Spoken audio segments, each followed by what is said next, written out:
అందరికీ నమస్కారం. మన దేశ విద్యా వ్యవస్థలో ఒక పెద్ద మార్పు రాబోతోంది. దాని పేరే పారఖ్ రాష్ట్ర సర్వేక్షణ. ఇది మామూలు సర్వే కాదు, ఏకంగా 23 లక్షల మంది విద్యార్థుల భవిష్యత్తును మార్చబోయే ఒక మెగా సర్వే. సో దీని గురించి ఈరోజు మనం పూర్తిగా తెలుసుకుందాం. అవును, మీరు విన్నది కరెక్టే. 23 లక్షల మంది విద్యార్థులు. అసలు ఇంత పెద్ద సర్వే ఎందుకు చేస్తున్నట్టు? దీని వెనుక ఉన్న అసలు కారణమేంటి? పదండి, ఆ వివరాల్లోకి వెళ్దాం. సరే, ముందుగా అసలు ఈ పారఖ్ అంటే ఏంటి? ఇది కేవలం ఒక సర్వే అనుకుంటే పొరపాటే. మన జాతీయ విద్యా విధానం అంటే ఎన్ఈపీ 2020లో ఇదొక భాగం. మన ఎడ్యుకేషన్ సిస్టమ్ రూపురేఖలనే మార్చబోయే ఒక చాలా ముఖ్యమైన కార్యక్రమం అన్నమాట. పారఖ్ అంటే performance assessment, review, analysis of knowledge for holistic development. దీని ముఖ్య ఉద్దేశమేంటంటే, బట్టి చదువులకు స్వస్తి పలికి పిల్లలు ఎంతవరకు అర్థం చేసుకుని నేర్చుకుంటున్నారో చూడటం. అంటే వాళ్ళు చదివింది నిజ జీవితంలో ఎంతవరకు ఉపయోగించగలుగుతున్నారు అని తెలుసుకోవడమన్నమాట. మరి ఈ సర్వే స్కేల్ ఎంత పెద్దది? కొన్ని నంబర్స్ చూస్తే మనకే ఆశ్చర్యం వేస్తుంది. రెడీనా? ఫస్ట్, స్టూడెంట్ సంఖ్య ఏకంగా 23 లక్షల మంది. మన దేశంలో చాలా నగరాల జనాభా కంటే ఇది ఎక్కువ. ఒక్కసారి ఆలోచించండి, మన విద్యా వ్యవస్థపై దీని ప్రభావం ఎంత పెద్దగా ఉంటుందో.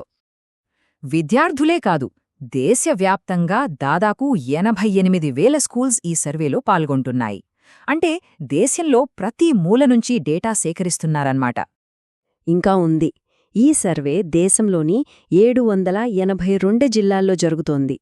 ఆల్మోస్ట్ మన దేశం మొత్తం ఈ సర్వే కిందకొస్తుందన్నమాట. సో ఇందులో ఎవరు పాల్గొంటున్నారంటే 3, 6, 9వ తరగతుల విద్యార్థులు. గవర్నమెంట్ స్కూల్సేనే కాదు, ప్రైవేట్, ఎయిడెడ్ స్కూల్స్ అన్నీ ఇందులో భాగమే.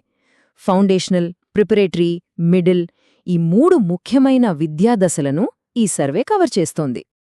ఓకే, సర్వే ఎంత పెద్దదో అర్థమైంది. కానీ ఒక స్టూడెంట్ లాగా ఆలోచిస్తే అసలు ఎగ్జామ్ రోజున ఏం జరుగుతుంది? ఆ డీటెయిల్స్ ఇప్పుడు చూద్దాం. ఇక్కడ చూడండి, ఒక్కో క్లాస్కి ఎగ్జామ్ వేరుగా ఉంటుంది. 3వ తరగతి వాళ్లకు వాళ్ల ఫౌండేషనల్ స్కిల్స్ మీద 90 నిమిషాల పరీక్ష. 6వ తరగతి వాళ్లకు లాంగ్వేజ్, మ్యాథ్స్, పరిసరాల విజ్ఞానం. ఇక 9వ తరగతికొస్తే language, maths, science, social science ఇలా సబ్జెక్ట్స్ పెరుగుతాయి. ఈ పరీక్ష ఓఎంఆర్ షీట్ పద్ధతిలో ఉంటుంది. అయితే ఇక్కడో చిన్న ట్విస్ట్. ఇది దేశమంతా ఒకే రోజు జరగదు.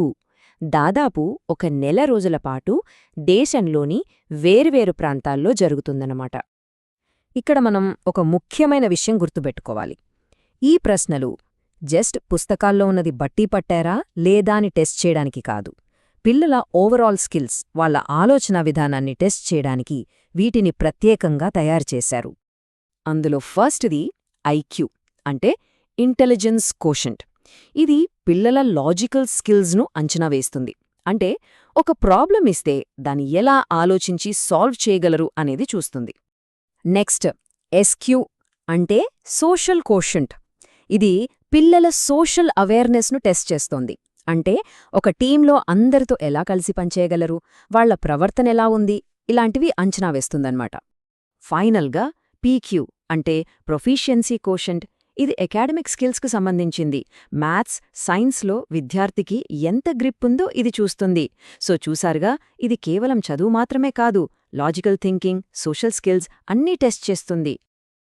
ఇంత పెద్ద ప్రోగ్రాం రన్ చెయ్యాలంటే దాని వెనక ఒక స్ట్రాంగ్ సిస్టమ్ ఉండాలి కదా. మరి ఈ సర్వేను ఎవరు నిర్వహిస్తున్నారు? చూద్దాం పదండి. ఇది ఒక పెద్ద టీం వర్క్ లాంటిది. నేషనల్ లెవెల్లో ఎన్సీఆర్టీ, సీబీఎస్ఈ ప్లాన్ చేస్తే స్టేట్, డిస్ట్రిక్ట్ లెవెల్లో అధికారులు చూసుకుంటారు. ఇక గ్రౌండ్ లెవెల్లో అంటే స్కూల్స్లో టీచర్స్, ఫీల్డ్ ఇన్వెస్టిగేటర్స్ దీన్ని సక్సెస్ఫుల్గా అమలు చేస్తారు. ఇంత పెద్ద సర్వే, ఇంతమంది పార్టిసిపేషన్, ఇంత కష్టపడి ఇదంతా ఎందుకు చేస్తున్నట్టు? దీని వెనుకున్న అసలు లక్ష్యమేంటి? ఇప్పుడు అసలు విషయానికొద్దాం. ఇక్కడ మనం ఒక విషయం క్లియర్గా అర్థం చేసుకోవాలి. ఇది స్టూడెంట్స్కి ర్యాంకులివ్వడానికి కాదు. ఈ సర్వే నుంచొచ్చిన డేటాతో మన ఎడ్యుకేషన్ సిస్టంలో ఉన్న గ్యాప్స్ ఎక్కడున్నాయో గుర్తిస్తారు. టీచర్స్ వాళ్ల టీచింగ్ మెథడ్స్ను ఎలా ఇంప్రూవ్ చేసుకోవాలో తెలుసుకుంటారు. ఫైనల్గా దేశవ్యాప్తంగా మన విద్యా విధానాలను ఇంకా బెటర్ చేయడానికి ఇది హెల్ప్ అవుతుంది. ఒక్క మాటలో చెప్పాలంటే పారెక్ సర్వే ముఖ్య ఉద్దేశ్యం స్టూడెంట్స్ లెర్నింగ్ లెవెల్స్ను అంచనా వేసి మన ఇండియన్ ఎడ్యుకేషన్ సిస్టమ్ను మరింత మెరుగుపరచడం, మన భవిష్యత్ కోసం వేస్తున్న ఒక పెద్ద అడుగు ఇది. చివరిగా ఒక ప్రశ్నతో ముగిద్దాం. ఈ సర్వే ద్వారా వచ్చిన సమాచారం మన పిల్లల భవిష్యత్తును ఎలా మారుస్తుంది? కేవలం మార్కులే కాదు, వాళ్ల ఓవరాల్ డెవలప్మెంట్కు ఇది ఎలా ఉపయోగపడుతుంది? మనందరం దీని గురించి ఆలోచించాలి.